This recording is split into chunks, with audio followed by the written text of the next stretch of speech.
What you manifest in your mind, you can bring to reality. Seinfeld, one of the greatest shows about nothing, a show that just celebrated 30 years of existence. In July of 1989, I was 8 years old. The pilot episode of Seinfeld came out, and the next episode didn't come out till 1990. But the pilot episode came out, and the show went for 9 seasons. So it started out in 89, ended in 98. Created by Jerry Seinfeld and Larry David, of course. A show that I grew up watching in a lot of ways. Obviously, I mean, back in those days, I didn't have cable. There's a couple times in my life growing up I had cable, but most of my life it was just using an antenna, and I could really only get 2 channels, ABC and NBC. Every once in a while I could get Fox, but it would be very staticky, not very good quality. So I never got into The Simpsons or any of the Fox shows, Married with Children. I'd watch them every now and then when it would come in, but it was mostly ABC and NBC shows. And I think Seinfeld was on NBC. So it was one of those shows that I grew up watching from. I don't know if I started watching when it first started. I probably took, a few years before I started watching it, maybe. But it was, just loved the show. And despite how my love for stand-up comedy has grown over the years and just my nerddom for stand-up comedy, I never really understood that Jerry Seinfeld's job in the movie was that he was a stand-up comic. Even though it showed him doing stand-up, between, usually in the beginning of the show, between commercial breaks, things like that, usually doing bits based on things that happen in the episode, which not until recently, like just recently, after the 30-year anniversary or whatever you want to call it. It's on Hulu, all the seasons, all 9 seasons. So I decided to just start binging or just, have it playing on in the background. I mean, I've seen all of the episodes, I don't know how many times. I used to have the entire series on DVD and used to just burn through and binge the DVDs now and then. Every once in a while, I just go, it's like, I'm just going to watch Seinfeld for a week now. It's been a while, and since that time, I mean, the last time I probably binged the series on DVD was like probably 2008 or so, and that's like around the time where I started following comedians on podcasts, and now that I understand kind of the overall life and existence of comedians and how they create bits and how their lives are traveling, working the road. Like now that I'm watching the series after all of that, from learning about comedians through podcasts, it kind of changed how Seinfeld, the show, is. Or it added another layer at least, where now when I watch it, it's like, it's just this group of friends, which I already knew that, and crazy things happen just within life. And Jerry would turn some of those things into bits that he would tell on stage that he would go off to, and travel, it's kind of a weird thing to watch this series that I've watched many times in the past and have not a completely different, but an added take to it, with the comedian, like the job, the work that it is to be a stand-up comedian.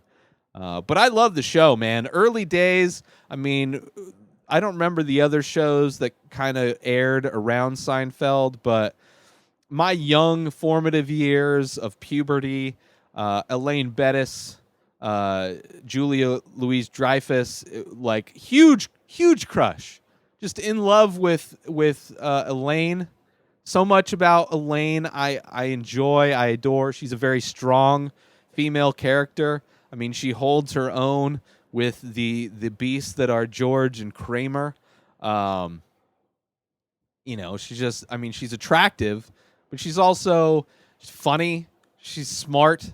It's just like all these things about Elaine that it's just like, a huge fan of, just in love with. Never got into Veep, which is a show that, was huge for her career after this. I never got into Larry David's show, which I'm blanking on his show right now, which is it's similar to Seinfeld, but more focused around Larry David's life. Curb Your Enthusiasm, that's it. Which I don't know if it's just I think I just like the Seinfeld thing, and to go to Curb is like, I don't know. It's just it's almost like a cover band. Although I've heard that it's even better. I know he's a better actor than Jerry. Which, going back, just seeing Jerry Seinfeld, the comedian, trying to act around these legitimate actors, was it's kind of sad. It's kind of sad to see him break in an edited show. They did it in front of a live audience, but it's just like his inability to not break on camera was just pretty much throughout. I mean, it doesn't really take away from it, but now that I'm older and, I've seen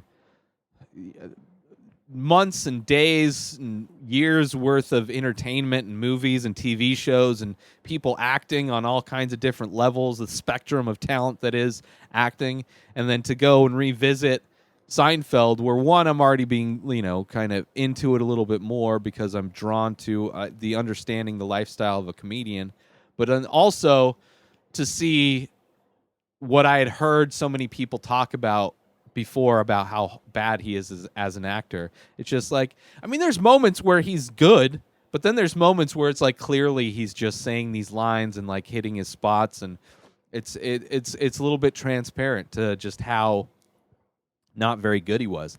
But the storylines of the show are also hilarious. The things that happen also it relates a lot to a podcast that I enjoy, Tuesdays with Stories, with Mark Norman and Joe List, who are huge fans of Jerry Seinfeld and also, the show Seinfeld, but also recently shouted out by Seinfeld. Mark Norman was at a baseball game. Jerry was on a broadcast of a baseball game and was asked, an up-and-coming comic that people should look out for, which was a cool moment for, being a fan of Tuesdays with Stories, which that show, that podcast, is very similar to Seinfeld in that both of these guys are both stand-up comedians, and they just talk about things that happen, stories that happened to them in the past week between recording sessions, and they're funny, so they're able to tell these stories in a funny way, and it's almost like a podcast version of what Seinfeld, that kind of essence of what Seinfeld was. But yeah, Seinfeld, just the dancing with Elaine, her just it's funny. It's cool to go back and just see how these different characters, like how George, had these different jobs and kind of moved back in with his parents, and then his parents became like huge characters in the show. Jerry's parents became, not huge characters, but definitely reoccurring characters in the show. Kramer being just like the Laurel, like the new take on a Laurel from Laurel and Hardy, like slapsticky, kind of just aloof and not connected and ignorant to how the world works, but exists in his own universe and yet somehow able to survive. It's like the different characters are so good, and it's just such a good show, and I'm so glad it's on Hulu. And it's just I enjoy Seinfeld the show probably more than like watching Seinfeld stand-up specials. They're good. He's funny. Don't get me wrong, but I think the show is definitely his greatest achievement. And also, Comedians in Cars, I think, is a really great show as well. A little bit different, follows more of just interviewing comics, which, now being more of a comedy nerd, it's it all kind of congeals together in just a glorious jello medley of a life entertainment. But that's it for this episode. Go watch Seinfeld on Hulu. New episodes of The Ray Taylor Show come out daily. Subscribe everywhere. Go to inspireddisorder.com to buy my artwork. Save 10% when you use coupon code INSPIRED. At Ray Taylor from me. Have a great day, everybody. Peace out.